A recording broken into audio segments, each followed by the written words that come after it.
Listo, ¿qué tal? Buenos días, estamos con Fernando Vivas, él es sociólogo por la Universidad Católica del Perú. Durante muchos años ha ejercido su función de crítico de cine y televisión en la revista Caretas y ahora en el diario El Comercio, donde también es columnista, hace entrevistas y también escribe crónicas, ¿cierto, maestro? Bueno, en esta ocasión estamos para conversar sobre su último libro, el segundo, ¿no?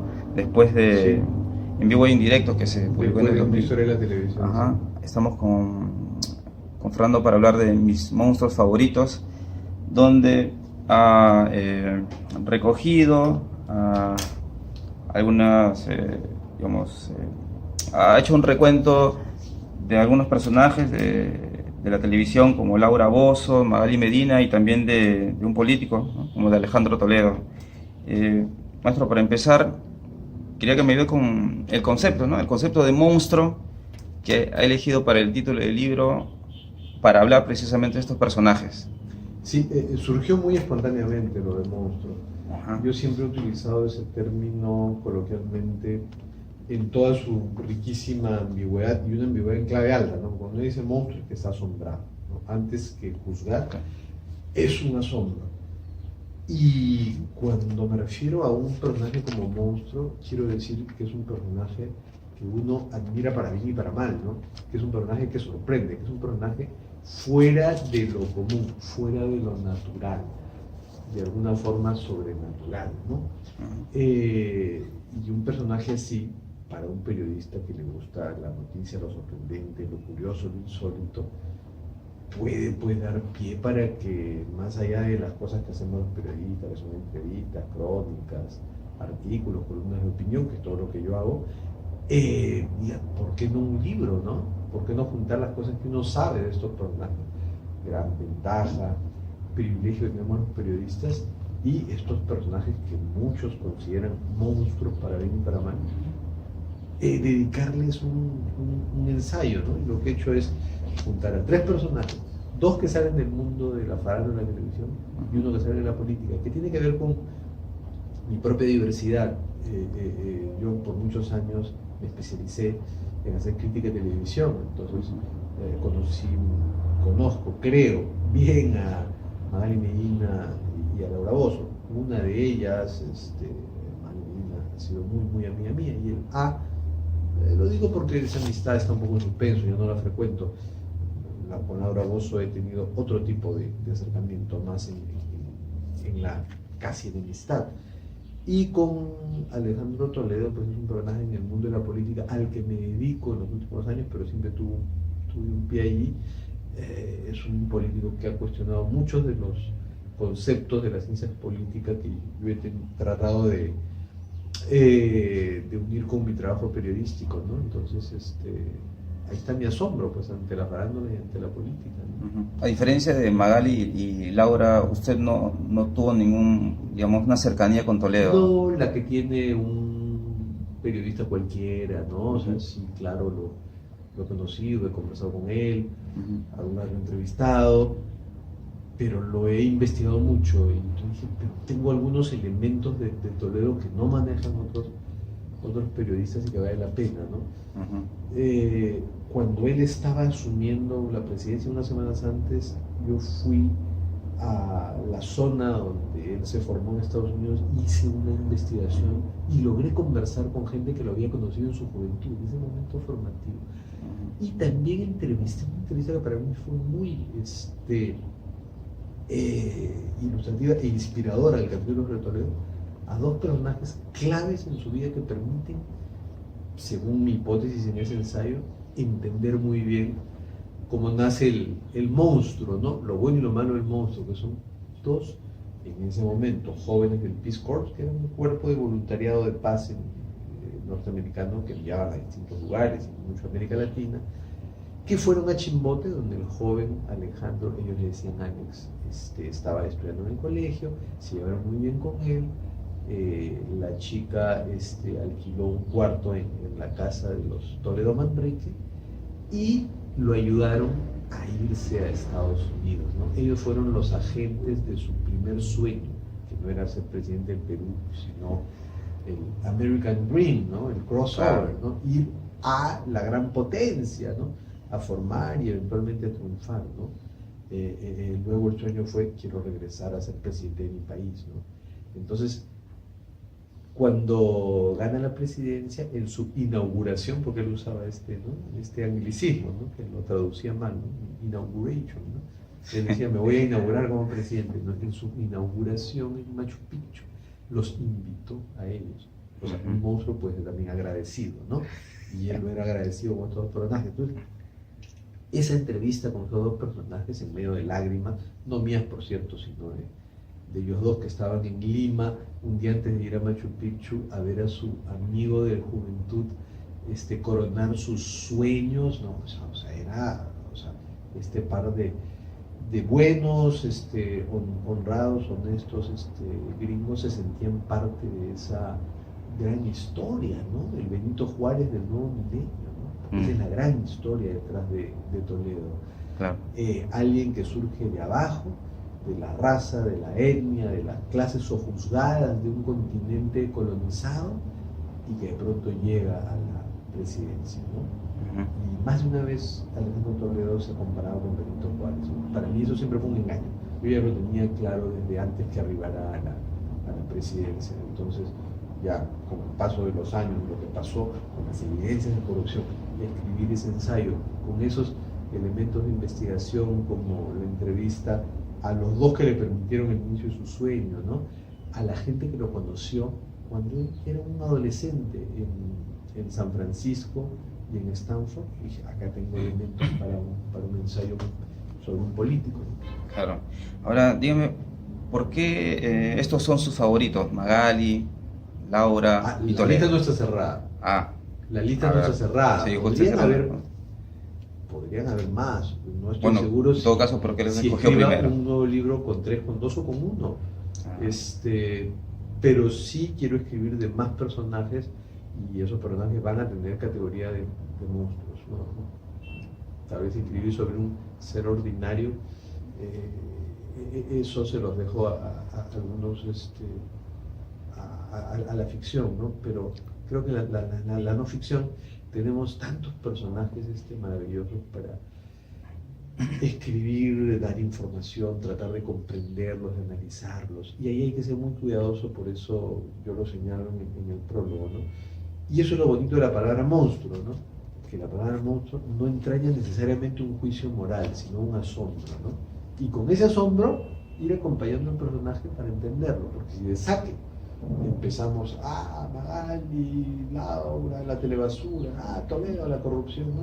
Pero tratemos de entenderlo, ¿no? En el caso de Magali, qué prejuicios, qué complejos de los peruanos ella está encarnando, ¿no? En Laura, ¿no? ¿Cuáles son las claves de su engaño? Ahí es el populismo que no solo es un crimen en la política, sino en la comunicación, ¿no? Asociados además, porque Laura se asoció a Montesino.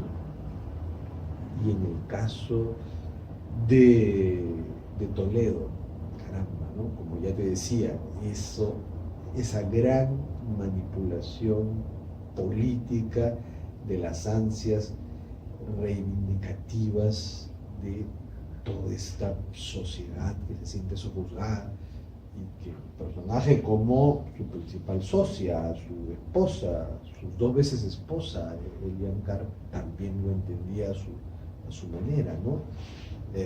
Y ella fue la que lo ayudó a articular este discurso del racismo, ¿no? De ser víctima del racismo, y excepción a la regla de que la raza andina o el mestizaje con la raza andina tiene que, no puede escapar a la fatalidad de la pobreza, y él es un error de la estadística, ¿no? Que ese es su discurso.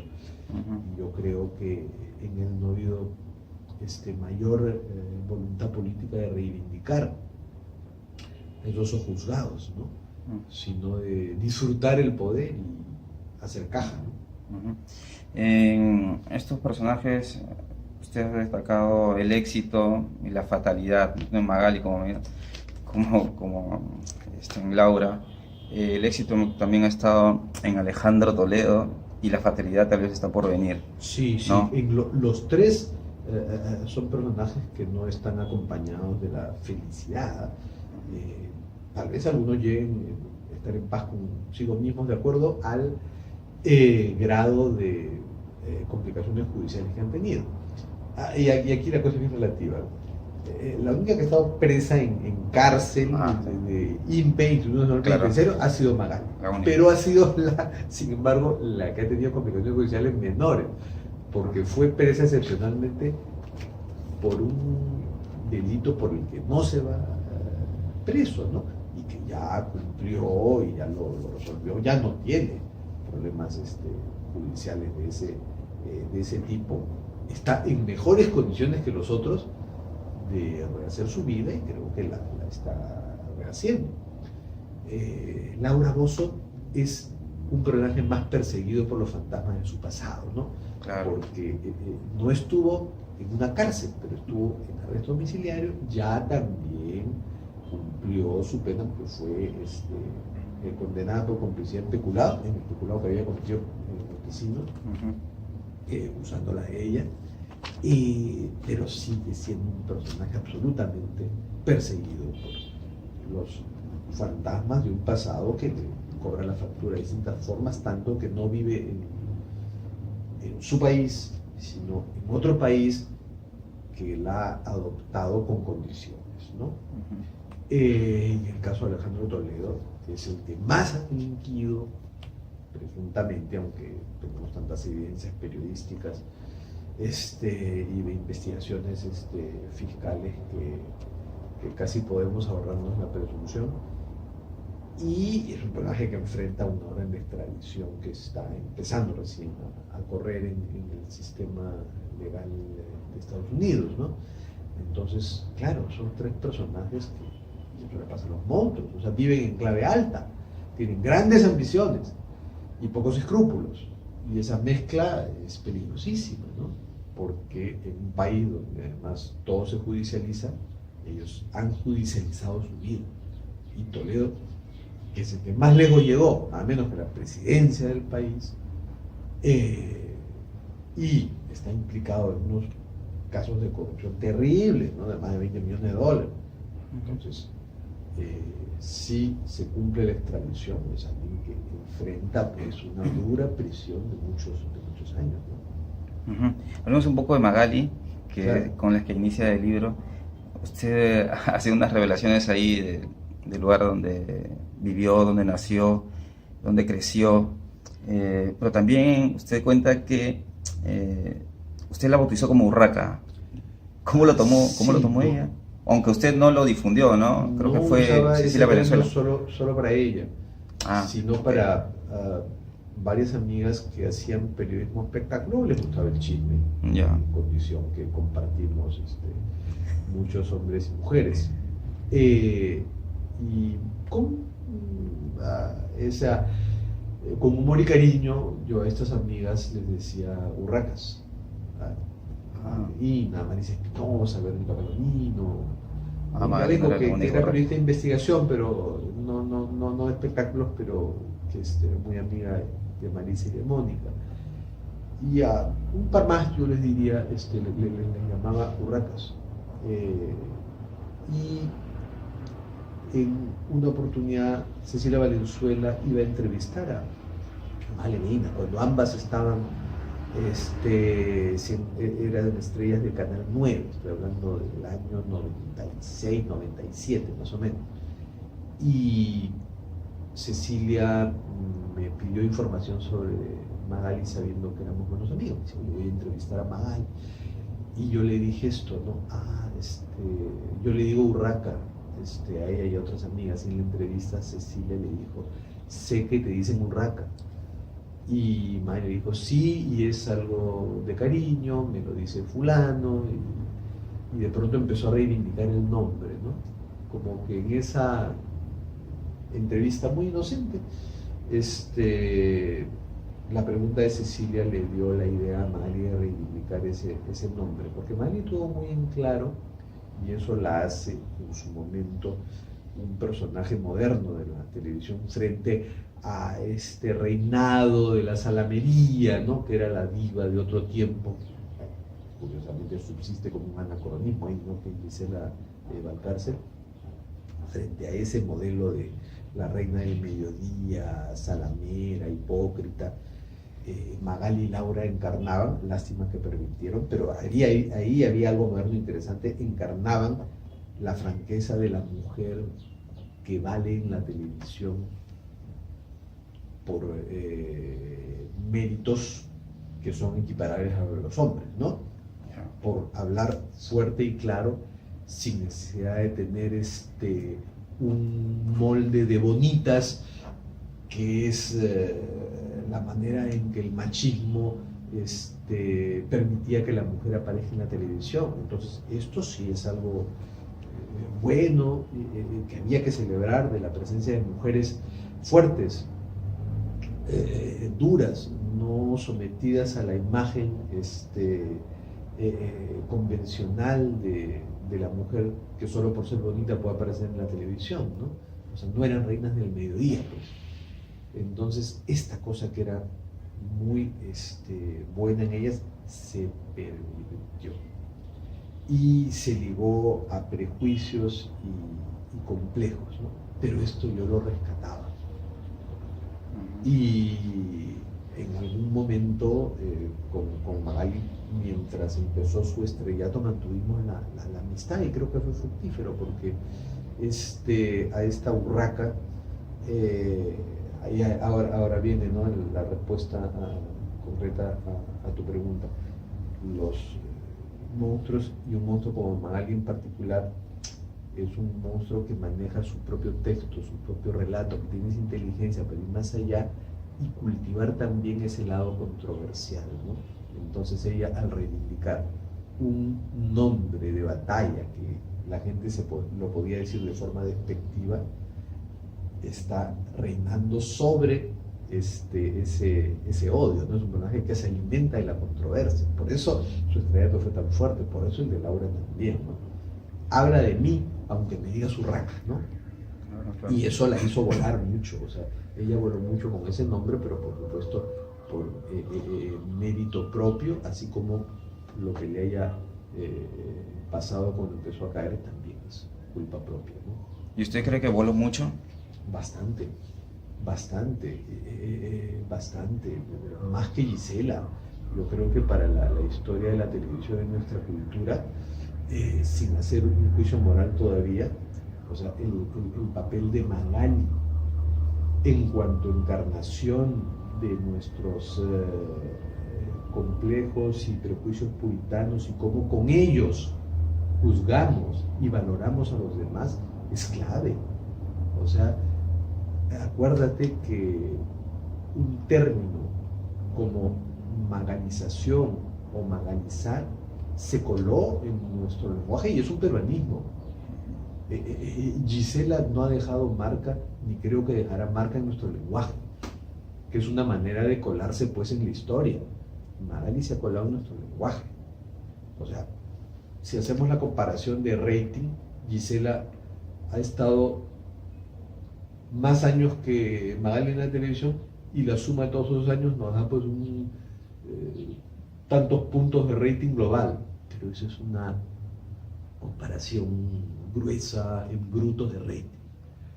Si vemos en menor cantidad, pero bastante, tiempo que Magali estaba en televisión, y buena parte de ello en el prime time, por la noche, para todos los géneros, para todos los sectores del país, Gisela ha sido más un fenómeno de mediodía, ¿no? O sea, el segmento retaguardia de cultura nacional, eso es Gisela. Gisela es reina en retaguardia. Magali ha sido vanguardia y regresión a la vez. Entonces, esas contradicciones, esas contingencias, creo que van a hacer que en la historia Magali pese más, ¿no? Como herida, como estigma, pero también como hito, ¿no? Pero en fin, son pronósticos, no nos dice cumplirán. Un poco estoy defendiendo el interés de mis monstruos, más allá de discusión moral sobre ellos, ¿no? Claro. Bueno, ¿qué es lo que rescata usted de Magali muy aparte de lo que ya sabemos que ocurrió con el tema del encarcelamiento, ¿no? Bueno, es lo que te estaba respondiendo, ¿no? En un momento la televisión tenía que desembarazarse del esquema y del estereotipo de la reina del mediodía, que era un estereotipo muy vergonzoso y ofensivo para la mujer peruana, ¿no? Esa idea de que la mujer es ama de casa que tiene tiempo para ver televisión en el mediodía, ¿no? Mientras, bueno, ya le cocinó a los hijos, o sea, eso ya era insostenible. Frente a eso tienes a dos mujeres, porque quiero asociarlas. Magali, que algo que está identificado con la mujer, que es el chisme, pero que no es solo femenino, lo lleva al horario estelar y empieza a decir algunas cosas muy francotas, ¿no? No es una mujer hermosa. La franqueza, entonces. Cae, sí, en esta necesidad de intervenirse físicamente para tener un molde de mujer guapa. Ahí se traiciona. Ahí es donde empieza a traicionarse. Si hubiera quedado como la bocota, ¿no? La bocota, la urraca, la garra, y esas cosas francotas las hubiera llevado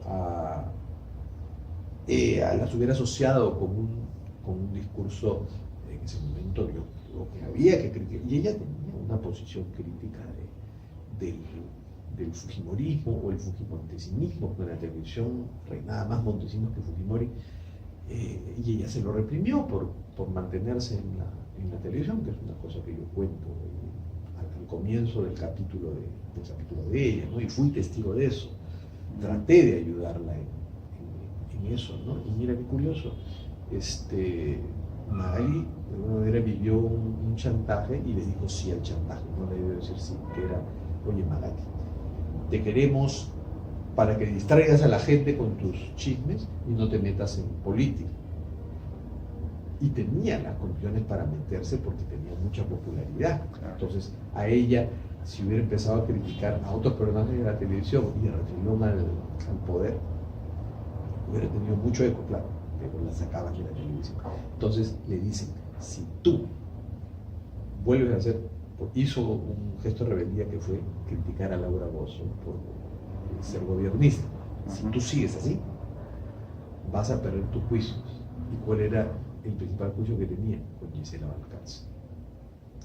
Entonces vivió un chantaje, recuerdo, yo lo cuento allí, eso lo conversé con ella, y ella me dijo, ¿puedes ayudarme con alguna opinión favorable a mí en este caso? Y le dije, sí, te lo doy porque lo pienso.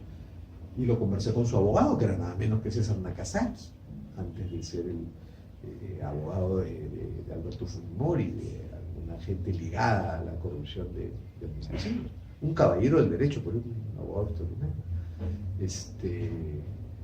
Y yo la ayudé con mi opinión, ¿no? En ese juicio. Yo creo que allí sí Magali debió ganar, porque no podías invadir la privacidad de Gisela, porque Gisela vendía su privacidad y la ponía para que todos comiéramos de ella, ¿no? Entonces, a diferencia de otros personajes que tienes que respetar la privacidad, en el caso de Gisela ella misma la exhibía, así que la hacía pública y te daba derecho a picotear, ¿no? Okay. ¿Usted considera que el hecho de haber ido a la cárcel por difamar a Paolo ha acabado con la carrera de Magali? Porque después de eso ella ha intentado volver a televisión haciendo otras cosas, ya no haciendo farándula. Y bueno, hace poco nos enteramos que ya terminó su contrato con Latina y no sabemos qué va a pasar con su futuro televisivo. No creo que sea eso o solo eso lo que ha determinado que el eclipse, ¿no? de Magali, sino que la televisión en general, todos sus géneros de entretenimiento, tienen mucha competencia ahora y no tienen el rating que tenían antes.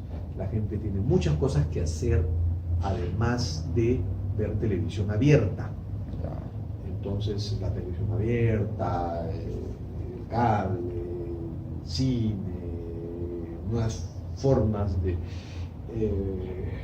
pararte frente a la televisión, que es ver Netflix, o comprar películas, y el boom de la piratería nacional también ayuda en esto, hacen que la televisión sea un campo de entretenimiento más, que no sea el campo de entretenimiento que era antes. Entonces, los programas de espectáculo junto con otros géneros televisivos empiezan a caer.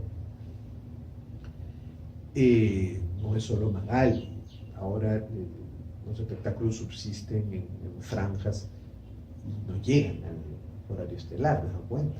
El prime time ya no solo no tiene Magali, no tiene espectáculos en prime time. Existe todavía, está en el Canal 2, en el 4, segmentos, franjas programas de espectáculos. También la sociedad se va modernizando y el puritanismo que sustentaba el escándalo tras de los ampalles ya no es el mismo, ¿no? La infidelidad, las orientaciones sexuales ya no pueden ampallarse con el escándalo que redituaba tanto a Magali, ¿no? Que eso es lo peor de Magali, y ahí sí yo donde la juzgo con el pesar y la pena de una amistad suspendida, ¿no? Cuando todavía hablaba con ella, año 98, 99, ¿no? Y ya era ella una estrella,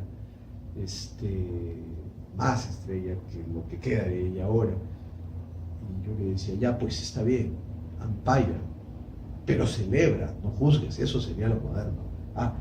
Viste a lo que llamamos chimbombo, ¿no? Celebra la diversidad. Alguien le metió los cuernos a su mujer y se perdonaron.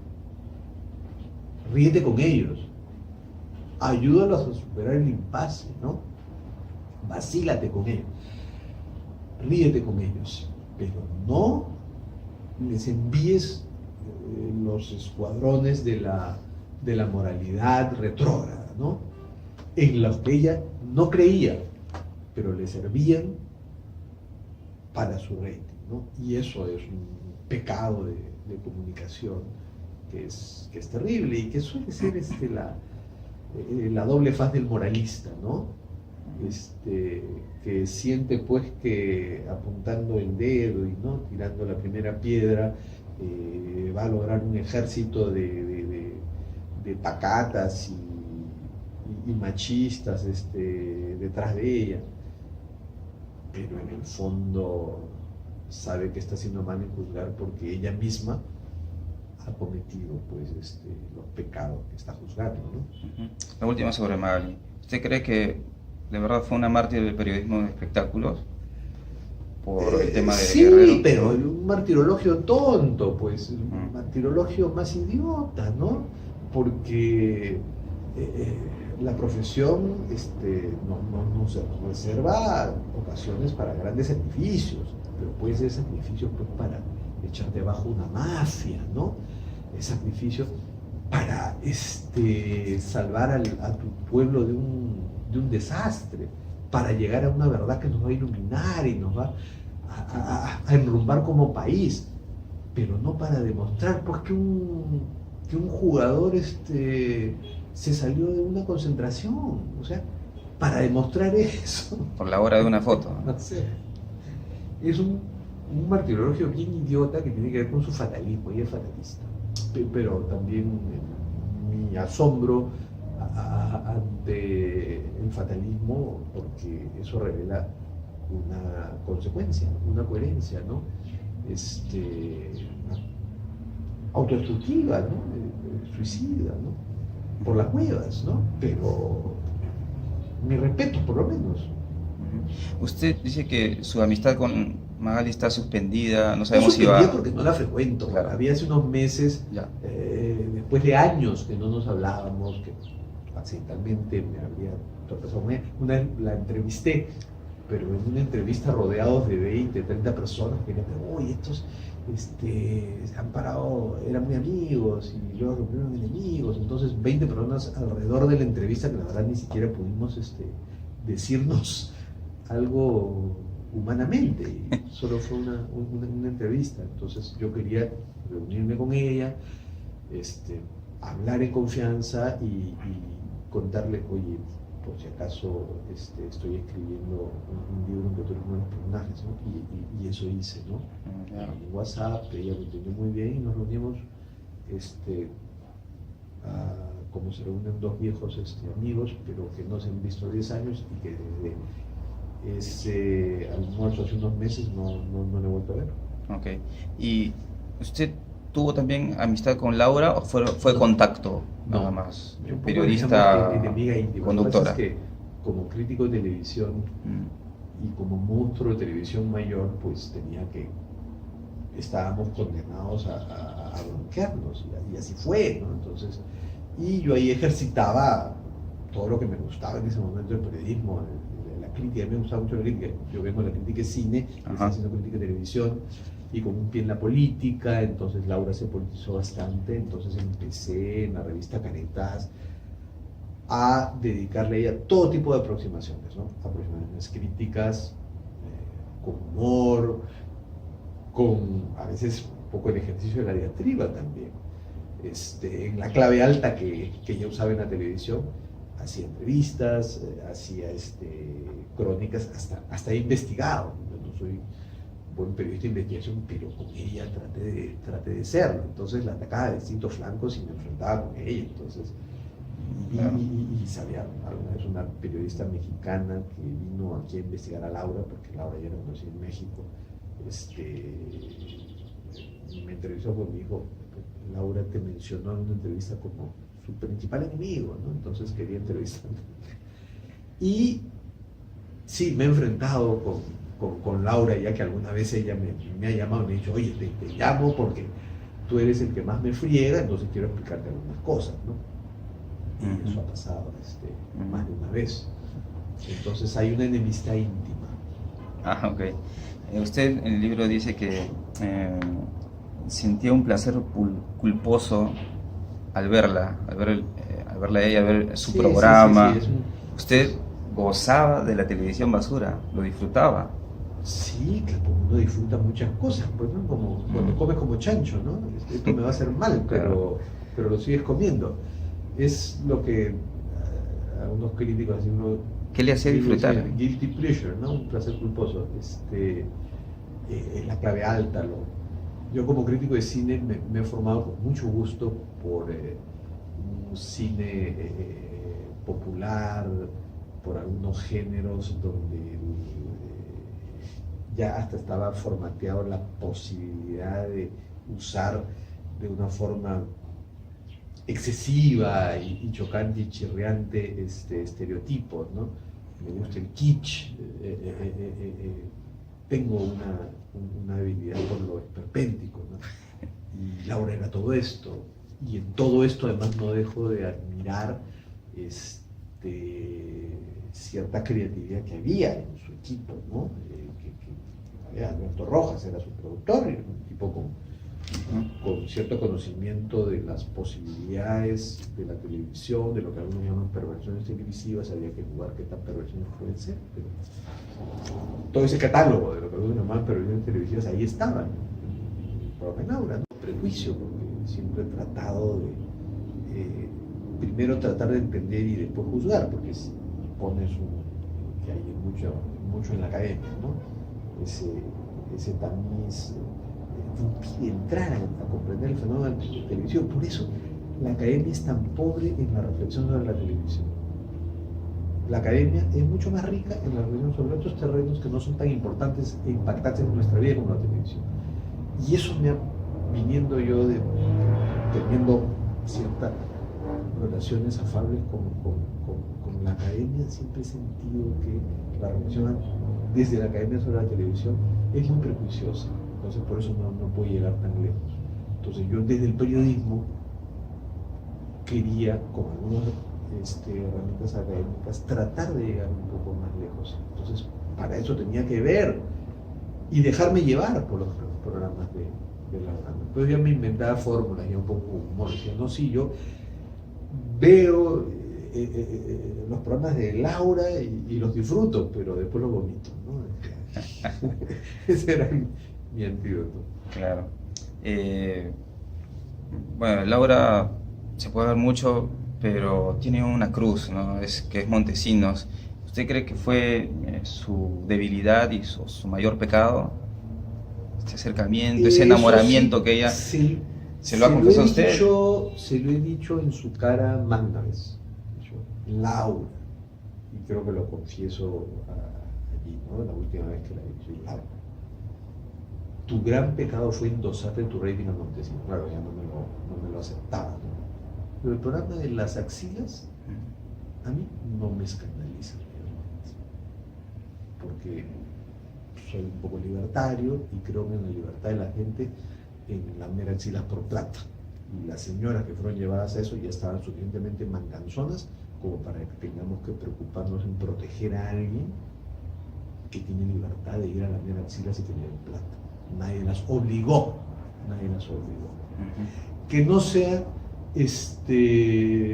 un bonito cuadro para la dignidad humana ver a una señora lamiendo axilas, pues no es un bonito cuadro, pero el que quiere lo ve, el que quiere no lo ve.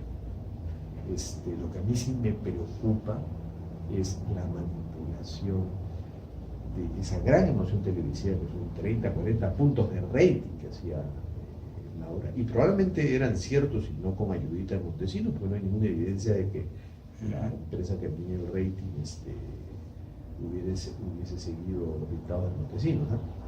Entonces muy probablemente el rating era cierto, y que esa gran emoción popular generada por la televisión, por un programa de entretenimiento, sea endosada a un poder político tramposo, eso es un crimen que un comunicador no puede hacer. Es un crimen que no está tipificado en el Código Penal, que debiera estar. El endosar una recepción a un programa de entretenimiento, a un poder político, debiera ser un crimen, penalizado con muchos años de cárcel. No lo es, no estoy hablando en serio ni de una barbaridad. Debiera tipificarse ese delito, ¿no? Tú estás haciendo un programa de entretenimiento y de allí no vas a contrabandear un propósito político proselitista, ¿no? Eso debiera ser un pecado. Por lo menos estás yendo contra los códigos de ética de la industria televisiva. Entonces, sí, ese es un gran pecado, delito no tipificado de Laura. ¿Y el enamoramiento que le confesó? El enamoramiento, ella primero dijo que se había enamorado, después cuando ya se carea con Montesinos, lo dice con cierta ambigüedad. No estoy seguro si se enamoró. Yo creo que sí se obnubiló, medio que se enamoró, medio que quiso. Bueno, pues los monstruos también tiran, pues, ¿no? Hay un apareamiento de monstruos, ¿no? Siendo Montesinos uno de los mayores monstruos de nuestra historia y marcando grandes distancias, porque Laura Bozzo ha cometido varias barbaridades, pero no la puedo comparar. Sería injusto compararla con Montesinos. ¿Y ha tenido más éxito que Magali y Gisela? Sí, porque Laura Bozzo se internacionalizó mucho más que Magali y que Toledo, ¿no? Laura Bozzo sí ha dejado una huella en la historia de la televisión. ¿Una buena no huella? Solo peruana. Mala, pero al fin huella. Mucho con nosotros mismos. O sea, personajes que nos ayudan a comprender las perversiones televisivas, ¿no? Vamos. 3 años con un arresto domiciliario, haciendo un programa de televisión en pleno arresto domiciliario. Eso no se les ocurre ni a los de Endemol, que es este grupo de holandeses que piensan formatos televisivos. Eso no se les ocurrió a ellos y eso lo hizo Laura. Bien. ¿Usted cree que Laura y Magali puedan resurgir? Porque ahorita están como que en stand-by, ¿no? Con respecto a la tele. Sí. De todos los grandes monstruos de la pantalla, a veces los olvidamos hasta que por ahí te anuncian una secuela o una precuela, ¿no? Entonces una Laura 2, 3 o 4, una Mali 3 o 4, sí, pero replanteados, ¿no? Por ejemplo, Magali ha querido reciclarse quiere todavía reciclarse como periodista seria, porque yo estudié para periodismo, ¿no? Pero eso no le funcionó muy bien, este programa, ¿no? Entre el periodismo y el talk show, la política, la verdad, no le funcionó. Pero quién sabe, podría reciclarse de otra forma. Y Laura también está buscando otro formato, porque su talk show ya cansó en México. Y está buscando, ha anunciado, Televisa parece que le está dando largas a ideas de ella, pero todavía no la suelta del todo, ¿no? Entonces, podrían sorprendernos. Sí, sus últimos personajes, Laura y Toledo, a ellos les liga Saraí, ¿no? Sí, Laura fue la primera que destapó en la televisión el caso de Saraí, ¿no? Creo que en ese momento el rating de ella era como talk show, no tenía credibilidad como periodista, entonces no funcionó, pues, no le funcionó, pero sí, tuvo ese mérito, fue una alerta sobre Toledo, y eso tiene razón y hay que dársela, pero el caso recién le tocó a Toledo cuando en plena campaña del 2001 lo sacó Bailey. Lo sacó Bailey, el francotirador, creo. Y ojo, Laura no presentó a Saraí, presentó a la mamá. En la historia ya las imágenes se van transformando a nuestro gusto, pues, ¿no? Nosotros creemos que Laura presentó a Saraí, y no, porque Laura se cuidó mucho en ese programa de la ley, ¿no? De una menor de edad. En cambio, ya en la primera campaña, porque los años no están más caldeados, Bailey se presentó a la hija. ¿Cómo habrá llegado la mamá a Laura, no? Ella dice que se acercó el hermano de ella, ¿no? Pero mira, si haces el análisis, la sospecha de Montesinos, ¿no? Pero si Montesinos quería fastidiar a Toledo, no le convenía usar a Laura, que tenía poca credibilidad para un destape periodístico. Hubiera utilizado, como lo hizo después, a los programas del Canal 4 o del Canal 2 que controlaba, ¿no? Bien. Quería preguntar sobre otros posibles monstruos, no sé, tal vez Peluchín, Beto Ortiz, Gisela, no sé si ellos merecen un capítulo. Merecen, sí, claro. Bueno, ahí Gisela y Beto más que Peluchín, ¿no? Peluchín es un rey del mediodía, cuando ya el mediodía es un pobre reinado, ¿no? Okay. Y además un reino compartido con con otra persona, y no creo que haya tenido sin un ánimo de mezquinar las cosas, pero no tiene o ha tenido el vuelo de un Beto Ortiz, de una Gisela, pero no me provoca escribir sobre monstruos de la televisión, sino sobre monstruos de la política. Ahora que estamos si metidos. Más monstruos será sobre la política. Además que sí. Tengo que aprovechar lo que he estado viviendo estos últimos años, que he estado concentrado en política, monstruos a los que entrevisto, reporto, a los que sigo.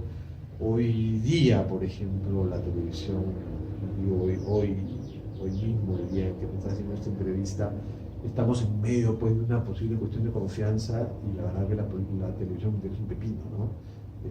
Hoy día los únicos monstruos que veo en mi momento, y monstruos no con un sentido peyorativo, con un sentido de asombro, pues un Martín Vizcarra, una Keiko Fujimori, o actores más secundarios como Daniel Salaverry, César Villanueva, Rosa Bartra, ¿no? O sea, estos monstruos y monstruitos me interesan mucho más, nos demandan como periodistas mucho más que los de la televisión.